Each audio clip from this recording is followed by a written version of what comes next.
কিভাবে এই চক্রটি কাজ করে তার একটি নমুনা দেখা যাক। আমাদের বুঝিয়ে বলছিলেন সাইবার অপরাধ বিশেষজ্ঞ আরিফ মঈনুদ্দিন। ফরেনার কয়েকজনকে ম্যানেজ করে, লোকাল রহিমকে, লোকাল করিমকে, লোকাল আব্দুলকে। তাদেরকে সে বলল যে ভাই তুমি যদি আমাকে বিকাশ অ্যাকাউন্ট হলে 5,000 টাকা, যদি কোনো ব্যাংক অ্যাকাউন্ট দিতে পারো 10,000 টাকা। 4টা অ্যাকাউন্ট ম্যানেজ করলো। তাহলে 4টা অ্যাকাউন্টের জন্য যে সিম লাগবে, অ্যাকাউন্ট, ওয়ালেট, ডেবিট কার্ড, এই জিনিসটা কাকে দিতে হবে? ফরেনারকে। সে হচ্ছে এই 3টে জিনিস ফরেনারকে দেবে। ফরেনার তখন হচ্ছে এই জিনিসগুলো তার নিজের মোবাইলে, আর সিমের জন্য এগুলো শুধুমাত্র যে বাটন ফোনগুলো ইউজ করে ওটিপি নেওয়ার জন্য, ঠিক আছে। ফরেনারের কিছু আছে, এজেন্ট বলতে পারি, এজেন্ট বা অ্যাডভাইজার। তারা ভিকটিম কালেক্ট করে। Victim send money or deposit করে। তাহলে কোন অ্যাকাউন্টে? রহিম, করিম, আব্দুলের দেওয়া অ্যাকাউন্টে। তাহলে এই যে সে যখন ডিপোজিট করে, এর অ্যাক্সেসটা হচ্ছে কার কাছে? ফরেনারের কাছে। ফরেনার যখন তার অ্যাকাউন্টে থাকে, সে হচ্ছে এই টাকাটা উইথড্র করার জন্য সেকেন্ড পার্টি হচ্ছে ক্রিপ্টো সেলার। সেকেন্ড পার্টির ব্যাংক অ্যাকাউন্টে সে কি ওই তার অ্যাকাউন্ট থেকে হচ্ছে টাকাটা ওকে পাঠায়। তো তার কাছে যখন বাংলা টাকাটা পাঠায় দেয়, তখন সে ওই বাংলা টাকার পরিবর্তে ক্রিপ্টোতে বাইন্যান্সে পাঠিয়ে দেয়। আমাদের কাছে কয়টা অ্যাকাউন্টের তথ্য আসছে এখন স্যার? আমাদের কাছে অলরেডি 7টা অ্যাকাউন্টের আমরা তথ্য পেয়েছি, যেসব অ্যাকাউন্টগুলোতে মিরাজ ট্রানজ্যাকশনগুলো করেছিল। আমরা কি এই অ্যাকাউন্টগুলোর মালিকদেরকে খুঁজে পেয়েছি? আমরা এই অ্যাকাউন্টগুলোর যারা ওনার, তাদের কিছু ইনফরমেশন পেয়েছি। তাদের নামগুলো আমাদের কাছে এসেছে: সুমন রানা, এমডি সজীব, নুরুন নাহার নুপুর, রাজীব হোসেন এবং রেজওয়ান ইরফান। এর বাইরে আরো 2টি অ্যাকাউন্ট আছে যেটি আসলে কোম্পানির নামে খোলা। আমরা কি এদের যে মালিক আছে তাদের সাথে দেখা করতে পারবো, নাকি গোয়েন্দা বিভাগের সাহায্য নিতে হবে আমাদের? হ্যাঁ, আমাদের মনে হয় প্রাথমিক লিডসগুলো অনুসরণ করে আমরা হয়তো কাছাকাছি যেতে পারবো। এর পরবর্তীতে আমাদের গোয়েন্দা বিভাগের সংযোজন প্রয়োজন হতে পারে। প্রথমেই আমাদের যাত্রা সাভারের হেমায়েতপুর। ডাচ বাংলা ব্যাংকের হিসাবধারীর নাম সুমন রানা, যার ব্যাংক হিসাব থেকে 5 লাখ টাকা তুলে নেওয়া হয়েছে। জানা গেল সুমন এই ফ্যাক্টরিতে কোয়ালিটি কন্ট্রোলের কাজ করেন। আমরা একটু আপনাদেরই তো কর্মচারী উনি, বা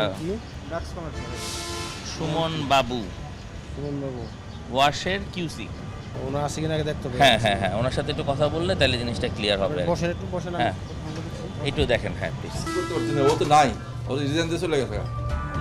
কারখানাটিতে সুমনকে পাওয়া গেল না, চাকরি ছেড়ে দিয়েছেন তিনি।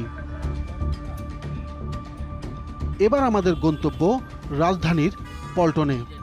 এখানে নুরুন নাহার ও তার স্বামীর অ্যাকাউন্টে 5 লাখ টাকা পাঠান ভুক্তভোগী মিরাজ। এই শরীফ কমপ্লেক্সে চাকরি করেন নুরুন নাহার। ঠিকানা ঠিক আছে, কিন্তু এই নামে অফিস আমার জানা মতে আমি নাই কে। এই ধরনের কোনো অফিসও দেখেন নাই? না, এই ধরনের অফিস আমি দেখিনি। এটা আমাদের কাছে নিশ্চিত যে যারা অনলাইনে এই প্রতারণাগুলো করছে, তারা তাদের ঠিকানাগুলো আসলে তৈরি করছে এবং ফেক, এবং এই জালিয়াতি ঠিকানাগুলো দিয়েই তারা কিন্তু ব্যাংকের অ্যাকাউন্ট তৈরি করছে এবং সেভাবে তারা মানুষের কাছ থেকে টাকা নিয়ে নিচ্ছে। আমাদের কাছে একটা অসঙ্গতি ধরা পড়েছে ভাইয়া। এখানে রেজওয়ান ইরফান তার ব্যাংক অ্যাকাউন্ট ওপেন করার সময় নমিনি হিসেবে যাকে দেখিয়েছেন ভাই হিসেবে, উনি অন্য একজন ধর্মের অবলম্বী, চিন্ময় দাস। আমার কাছে একটা ইন্টারেস্টিং জিনিস হয়েছে, রাজীব হোসেন এবং নুপুর এই দুইজনই হচ্ছে স্বামী স্ত্রী যারা এই সিন্ডিকেটের মধ্যে আছেন, এবং তাদের যে দেওয়া ঠিকানাগুলো কোম্পানি, এগুলো সব ফলস, ভুয়া। তার মানে এগুলো আমাদেরকে আরও বেশি নজরদারি করতে হবে। এই বিষয়গুলো নিয়ে কথা বলতে আমরা হাজির হই ডাচ বাংলা ব্যাংকের প্রধান কার্যালয়ে। এই লোকটার নাম কি দেখেন? নমিনি চিন্ময় দাস। হ্যাঁ, চিন্ময় দাস তার বাড়ি হয়ে গেল। চিন্ময় দাস হয়ে গেল রেজওয়ান ইরফানের ভাই। তার আইডি কার্ডটা খুলেও ফেলছে। মানে এই অসঙ্গতিটা আমরা দেখলাম না। হ্যাঁ মানে এগুলো তো স্বাভাবিক না ভাই, আমরা তো বাইরে হতে পারে না। মিন্টো রোডে গোয়েন্দা বিভাগ, সাইবার নিরাপত্তার জন্য আলাদা শাখাও রয়েছে। জানতে চাই সবুজ মিয়া ও মিরাজের মামলার অগ্রগতি কতদূর। গোয়েন্দা কর্মকর্তারা আমাদের সাথে নিয়েই একটি অভিযান পরিচালনা করতে চাইলেন। অভিযানটির নেতৃত্ব দিচ্ছেন সহকারী পুলিশ কমিশনার খান মাহমুদুল হাসান। অপরাধীদের খুঁজতে আমাদের গন্তব্য দিনাজপুর।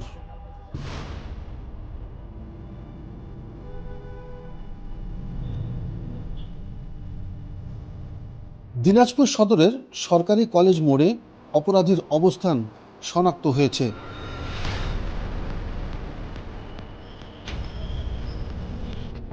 এই ব্যক্তির নাম রিজওয়ান ইরফান। আমার অ্যাকাউন্টটা জয় বসাকের কাছে স্যার। টাকার ব্যাপারে আমি কিছু জানি স্যার, খালি অ্যাকাউন্টটা জয় বসাকের কাছে ছিল। আমাকে একটা চাকরির অফার দিয়েছিল। চিন্ময় দাস, এটা তো আমার নমিনি কি হয় আপনার ফ্রেন্ড। আপনি তো লিখছেন ভাই। ওই ভাইয়ের ভাই দাও আমাদেরকে 2,000 টাকা পকেটে দিছিল এবং অ্যাকাউন্টটা খোলার সময় 5,000 টাকা দিছিল। বলছিল যে এই 2-3 হাজার টাকা দিয়ে তুমি চলো, আমি ঢাকায় আছি, 2-3 সপ্তাহ পর আসতেছি, তখন তোমাকে আমি আমার রানী সংকেল অফিসটাতে নিয়ে যাব। জয় বসাকের কাছে স্যার, রানী সংকেল বসাকপাড়া।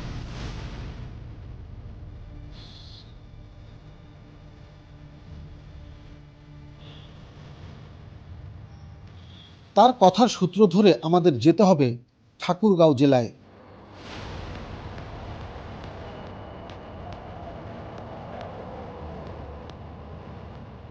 রানীশঙ্কৈল থানা। জয় বসাককে শনাক্ত করতে পেরেছি আমরা। রানীশঙ্কৈল চৌরাস্তার বসাকপাড়ায় আছে সে। বাবা অমল বসাকের মতে দীর্ঘদিন বাড়ি ছাড়া জয়, কিন্তু তার ব্যবহৃত ডিভাইস এ বাড়িতেই আছে। আপনার নামে তো আসছে নোটিশ, আপনিও তো জড়িত। স্যার আমি এগুলাতে কোনো কিছু জানি না আপনার স্যার। নামে নোটিশ এসছে, চয়ন বসাক ও ছোট ভাই, এজন্য নামে মামলা আছে। স্যার নাই, আমার নামে তো এই যে আপনার নাম চয়ন বসাক, কি আপনার নাম না? জি আমার নাম চয়ন। উভয় পিতা অমল বসাক। আমরাও কথা বলতে চাই চয়ন বসাকের সাথে। টেলিগ্রামে ওরা মনে করেন যে এই যে হ্যামস্টার, তারপর আরও বিভিন্ন রকমভাবে ওই যে টিকটিক করে ইয়াগুলো করতো, টোকেনগুলো করতো, ওখান থেকে বাইন্যান্সে টোকেনগুলো নিয়ে নিত আর কি। চয়ন বসাক ও তার পরিবারের কাছে থাকা সব মোবাইলেই জয় বসাকের নামে অজস্র আইডি ও ট্রানজ্যাকশন পাওয়া গেছে। যে জিমেইল অ্যাকাউন্টগুলো না, এই প্রতিটা জিমেইল দিয়ে বিভিন্ন ধরনের এটা তো আপনার পজিশনে পাওয়া গেছে। এটা আপনার মোবাইল না, সিম আপনার না, তাহলে আমি কি করবো বলেন? সহকারী পুলিশ কমিশনার মাহমুদুল হাসান আমাদের বলছিলেন কেন চয়ন বসাককে জিজ্ঞাসাবাদের জন্য নেওয়া হচ্ছে। ডিভাইসের সাথেই আসলে তার সম্পর্ক আছে, তার মানে আলটিমেটলি সেও এটার সাথে জড়িত। তো সেক্ষেত্রে আমরা এই ডিভাইস দুইটা আসলে জব্দ করে নিয়ে যাচ্ছি। আমরা এই দুইটাকে লম্বা সময় ধরে পরীক্ষা করব এবং দেখব যে আসলে এইটার থেকে আর কোন ধরনের ইন্টেলিজেন্স আমরা পাই এবং পরবর্তী কোনো লেয়ারের কোনো লোকজন আছে কিনা। আর অ্যাট দ্য সেম টাইম তাকেও আমাদের কিছু জিজ্ঞাসাবাদ করার বিষয় আছে, যে যেহেতু তার পজিশনে ডিভাইসটা ছিল, তো এটার পরে আমরা জানতে পারবো যে আসলে এটা পরবর্তী লেয়ারে কারা জড়িত।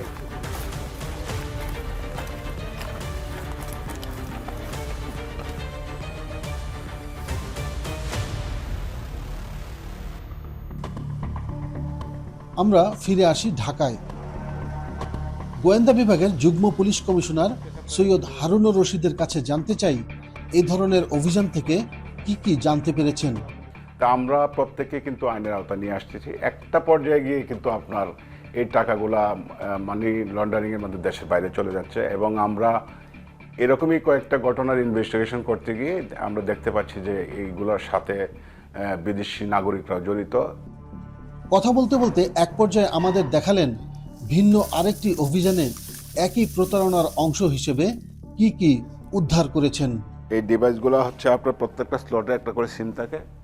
এই সিমগুলো দিয়ে আপনার SMS পাঠানো হচ্ছে, বিভিন্ন নাম্বারে SMSগুলো যায়, যাওয়ার পরে যার যে ধরনের কাজ করে এরা আগে আপনার প্রোফাইলগুলা আপনার অ্যানালাইজ করবে, যে আপনি যদি সাংবাদিক আছেন আপনার এই সাংবাদিকতার রিলেটেড কাজের অফার আপনাকে দিবে।